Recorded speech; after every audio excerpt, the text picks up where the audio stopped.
you know in about 2 weeks. Is Ukraine doing enough to get this? I'd rather tell you in about 2 weeks from now. You keep saying 2 weeks about President Putin. What is 2 weeks? Give us. What is the actual date? What is the timeline? 2 weeks or less, and if it's a little more. 2 weeks, 2 weeks, 2 weeks. Now we're still 2 weeks away. 2 weeks to NEVER, I think spells never. Let me try not to be too sarcastic. Troops, gather around because I've got something to reveal to you. You may have noticed. Anyway, let's talk about the hottest trend in Washington. No, not the latest TikTok dance, but the phrase that, how should we say, sweeping the nation in 2 weeks. Yes, that's right. The Trump administration's favorite unit of time is 2 weeks. It's like their version of, how should we say, abracadabra, except instead of magic, nothing ever happens. Can I jog your memory? Remember when they said the new healthcare plan would be unveiled in 2 weeks? That was 2017. We're still waiting. Trump's tax returns, 2 weeks. I'm starting to think 2 weeks is just code for never gonna happen. It's like when your friend says they'll pay you back in 2 weeks. Spoiler alert, they won't. And it's not just healthcare. Infrastructure, 2 weeks. Immigration reform, 2 weeks. Peace in the Middle East, give it, yeah, guessed it, 2 weeks. Straight-faced, Doughty. At this point, I'm convinced that if you ask them when the world will end, they'll just say, in 2 weeks' time. Look, I'm an outsider looking in, but here's the kicker. The American media laps it up, and social media, CNN, Fox News, X, whatever, they report it like it's gospel. Sources say the plan will be revealed in 2 weeks. Sources? What sources? A magic 8-ball? A fortune cookie? And let's not forget the cabinet. It is really like a reality show. Next week on The Tremendous Apprentice, Cabinet Edition. Who will be fired? Who will be hired? Tune in 2 weeks. 2 weeks. It's a suspense that keeps us going. Have you brought any fruits or vegetables onto the planet? 2 weeks. I mean, even Elon Musk left the administration with complete with a black eye. Probably because he realised that in 2 weeks, he'd still be waiting for a meeting that was scheduled 2 weeks ago. Excuse me? 2 weeks. You get my drift. Everything takes like 2 weeks. So to sum it up, if you're waiting for something from the Trump administration, just remember, it's always 1, 2, 3, 4. Oh yeah, 14 days, 2 weeks away. And if you believe that, I got a bridge to sell you in 2 weeks' time. Oh, what is that flying over?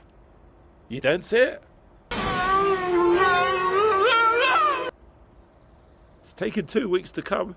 Eventually, if we wait 2 weeks, a huge pink pig will fly over. Yes. In 2 weeks. Did that sound sarcastic? So you know that these two federal courts have so far said the use of that law and those emergency powers not proper. It is on appeal, so we'll see what the potentially Supreme Court has to say about it. But in the meantime, it sparks this question about whether if other countries think that our court system's potentially going to shut down these bigger, more sweeping tariffs, you're losing some kind of advantage in negotiations. Reuters quotes an EU official saying this, quote, "The uncertainty as to the legality of the reciprocal tariffs certainly gives us," meaning them, extra leverage. Here is how Jonathan Turley put it. Trump has been saying, using these tariffs like a gun to the head of these other countries, and the court just removed the bullets.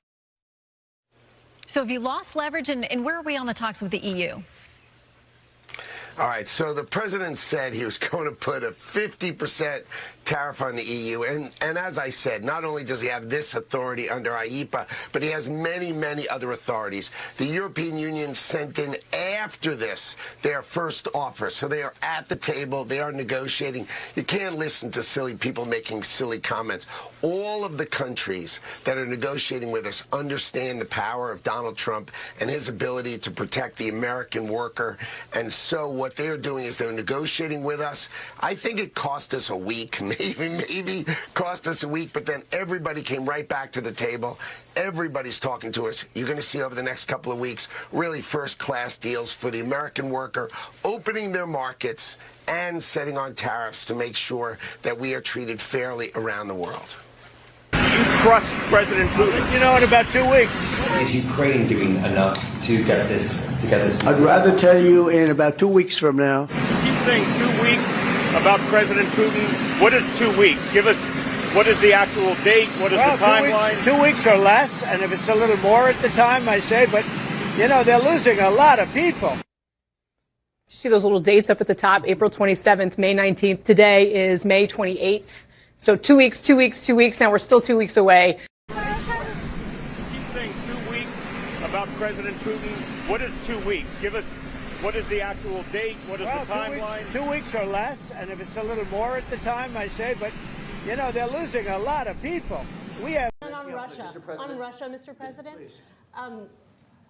do you believe the Russians are being disrespectful when they say that your criticisms of Putin are simply an emotional response? And do you still believe that Putin actually wants to end the war? I can't tell you that, but I'll let you know in about 2 weeks. Within 2 weeks, we're going to find out very soon. We're going to find out whether or not he's tapping us along or not. And if he is, we'll respond a little bit differently. But it'll take about a week and a half, 2 weeks. We have Mr. Witkoff is here, who's doing a phenomenal job, is dealing with them very strongly right now. They seem to want to do something, but until the document is signed, I can't tell you. Nobody can. I can say this. I can say this, that I'm very disappointed at what happened a couple of nights now where people were killed in the middle of what you would call a negotiation. I'm very disappointed by that. Very, very disappointed. Yeah, please. Go ahead, what? India's coming along great. I think we'll have a deal with India. The Prime Minister, as you know, was here 3 weeks ago, and they want to make a deal. We'll see what happens. Thank you. Thank you.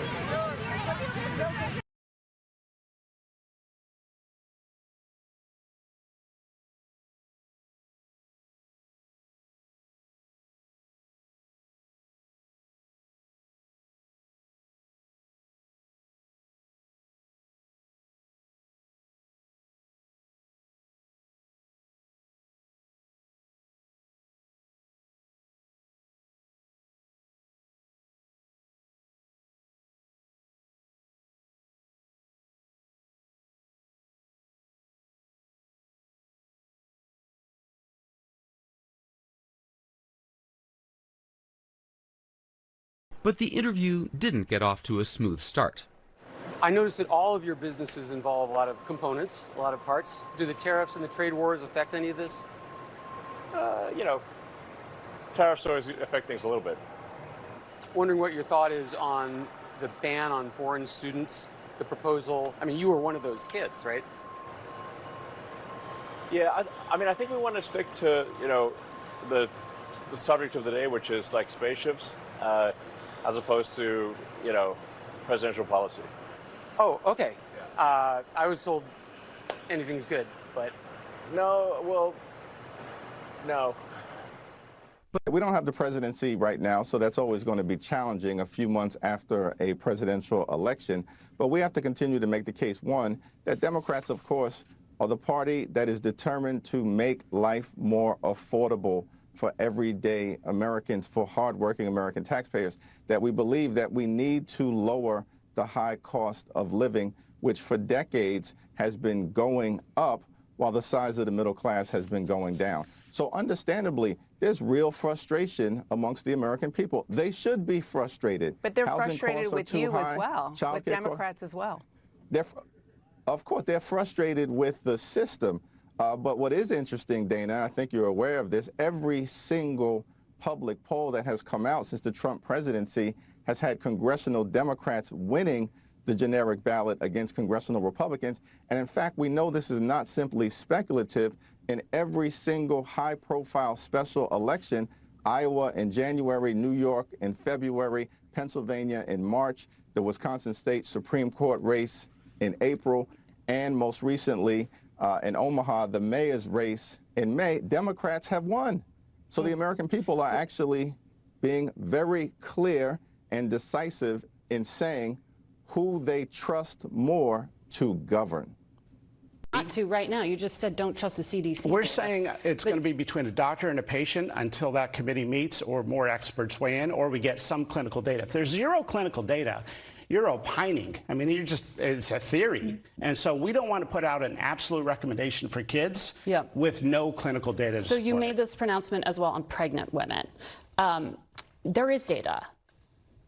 Researchers in the UK analyzed a series of 67 studies, which included 1.8 million women. And the journal BMJ Global Health published it. People can Google it at home.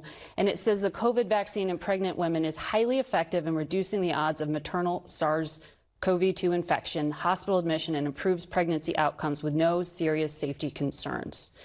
This is data that shows that it is recommended or could be advised for pregnant women to take this vaccine. Why do you find otherwise? There's no randomized controlled trial. That's the gold standard. Those 67 studies are mixed. The data in pregnant women is different for healthy versus women with a comorbid condition. So it's a very mixed bag. So we're saying your obstetrician, your primary care doctor, and the pregnant woman should together decide whether or not to get it. 12% of pregnant women last year got the COVID shot. So people have serious concerns, and it's probably because they want to see a randomized trial data. The randomized trial in pregnant women. The world moves on. And you published in the New England Journal of Medicine on May 20th, in that report you referenced, you listed pregnancy as an underlying medical condition that increases a person's risk for severe COVID. You said that. So then 7 days later, you joined in this video announcement saying you should drop the recommendation for the COVID vaccine in healthy pregnant women. So what changed in the 7 days? In the New England Journal of Medicine, we simply list what the CDC has traditionally defined as high risk, and we're just saying decide with your doctor. We're not saying one way or the other. And the randomized data trial, and information as well from you and your. So here's the data on pregnant women. A randomized controlled trial was set up, and it was closed without any explanation. We wanted to see that trial complete so women can have information that in a randomized controlled trial, which is the gold standard, this is what the data shows. We don't have those data. All right. It is still unclear what pregnant women now should do until they get the data that I'd say talk to their doctor.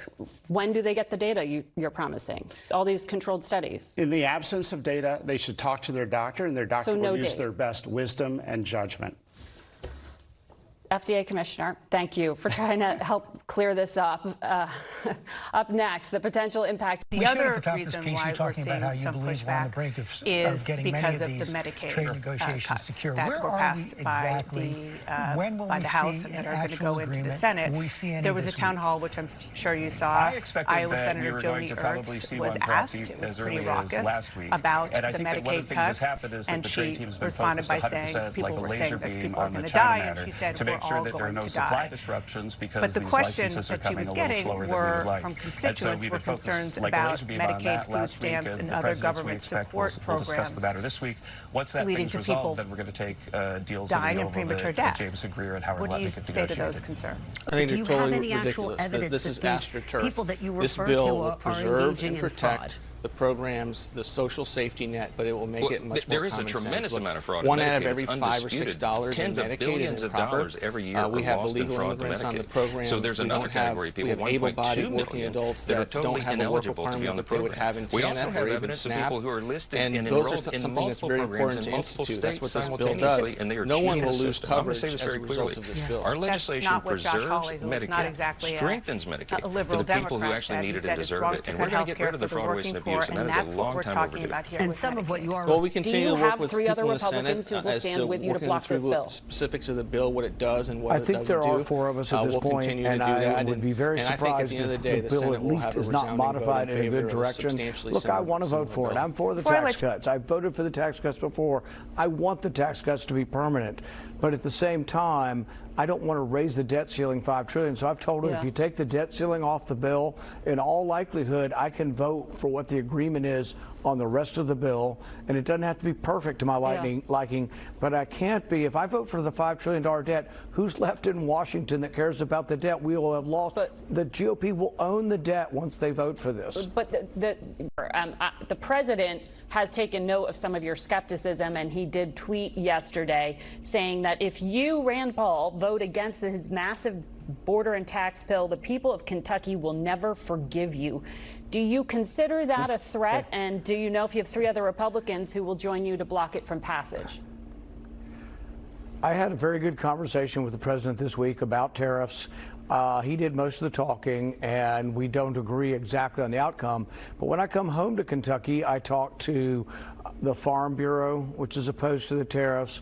I talk to the bourbon industry, which is opposed to the tariffs. I talk to the cargo companies, UPS, DHL, all of their pilots are opposed to it. I talk to the hardwood floor people. I talk to the people selling houses, building houses. I have no organized business interest in Kentucky for the tariffs. So I think it's worth the discussion, and it's worth people remembering that the Republicans used to be for lower taxes.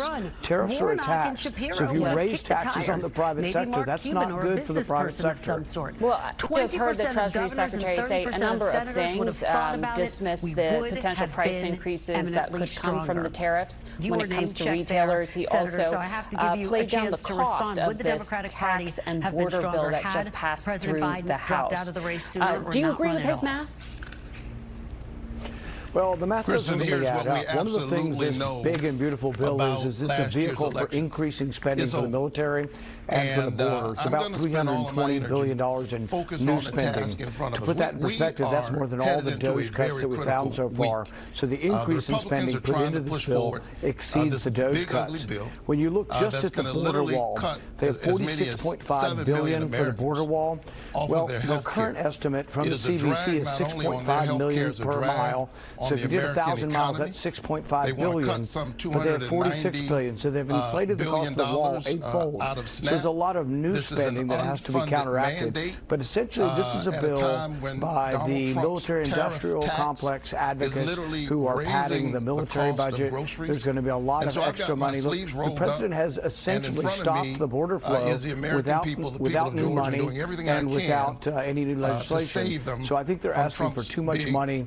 And in the end, the way you add it up to see if it actually is going to save money or add money is how much debt are they going to borrow? $5 trillion over 2 years. I take very seriously my job. The people of Georgia hired me to stand up for them. And this really is a critical week. This big ugly bill is going to strip people of their health care. It's going to rob working class people of the resources that they need.